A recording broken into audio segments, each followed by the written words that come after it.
কীভাবে হু হু করে পেরিয়ে গিয়ে আজ ৩ জন ৩ দিকে। বছর কেটে যায় তবু কারুর সঙ্গে কারুর দেখা হয় না। হাফ কাপ মতো তেল দিয়েছি, দিয়ে একটু গোটা গরম মশলা দিলাম, একটু গোটা এলাচ, একটু গোটা লবঙ্গ, একটু তেজপাতা আর একটা দারচিনি, অল্প করে একটু গোটা জিরেও দিলাম আর একটু শুকনো লঙ্কা। হালকা ভেজে নিয়ে একটা বড় সাইজের পেঁয়াজ কুচিয়ে নিয়ে দিয়ে দিচ্ছি। পেঁয়াজটাকে একটু ভালো করে ভাজবো আর ততক্ষণে একটুখানি আদা রসুনটাকে বেটে নিই। রসুনটা একটু বেশি নিয়েছি। এটা সেই এদেশে আসার পর থেকে একটা অভ্যাস হয়ে দাঁড়িয়েছে জানেন।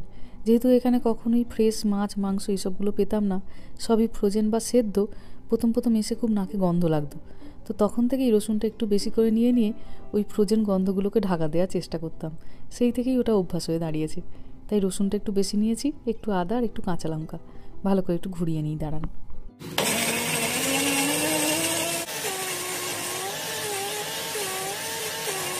ব্যাস হয়ে গেছে।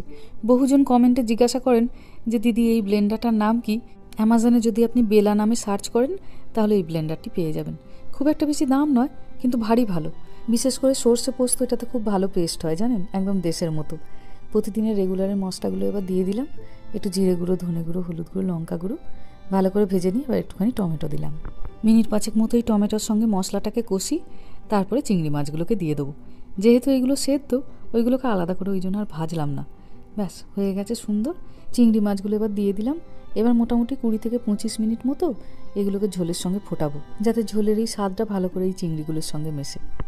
আমাদের বাড়িতে যেহেতু চিংড়িটা খুব কম হয়, ভেতর ভেতর একটা ইচ্ছে তো থেকেই যায়, যেহেতু ভালোবাসি।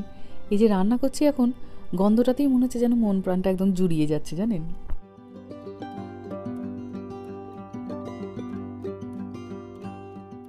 মশলাটা কষে যাওয়ার পরে বেশ অনেকটা তেল বেরিয়েছিল। চিংড়িটাকে তার মধ্যে দিয়ে বেশ খানিকক্ষণ ওই জন্য কষিয়ে নিলাম। মিনিট ৫ মতো কষিয়ে নিয়ে অনেকটা গরম জল দিলাম, প্রায় হাফ লিটার মতো।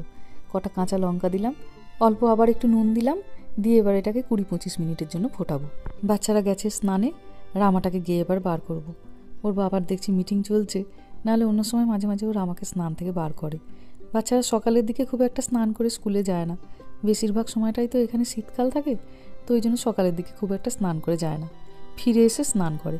ব্যাস হয়ে গেছে, মিনিট ২০ মতো ফুটিয়ে নিয়েছি। এবার খানিকটা গরম মশলা আর ঘি দিয়ে আবার ১০ মিনিট মতো চাপা দিয়ে রেখে দেবো। তাহলে ঘি আর গরম মশলার গন্ধটা খুব সুন্দর করে তরকারিটার সঙ্গে মিশে যাবে। দেখতে কিন্তু বেশ সুন্দর হয়েছে দেখুন। আর চিংড়িটা যখন কাটছিলাম, ভেতরে আবার বেশ অনেকটা ডিমও পেলাম, সেইগুলো সব ঝোলের সঙ্গে সুন্দরভাবে মিশে গেছে। এটা থাক এবার মিনিট ১০ মতো ঢাকা দিয়ে, ততক্ষণে ছেলে মেয়েদের খাবারগুলো বেড়ে দিই। এখন রামাকে একটুখানি নিজের হাতে খাওয়াটা প্র্যাকটিস করাচ্ছি। একটু ভালো করে মেখে দিতে হয়, তারপরে বন্ধুদের নাম করে করে বলতে হয় সবাই নিজে নিজে খাওয়া শিখে যাচ্ছে, তুই শুধু পারছিস না, ওরা বড় হয়ে যাবে।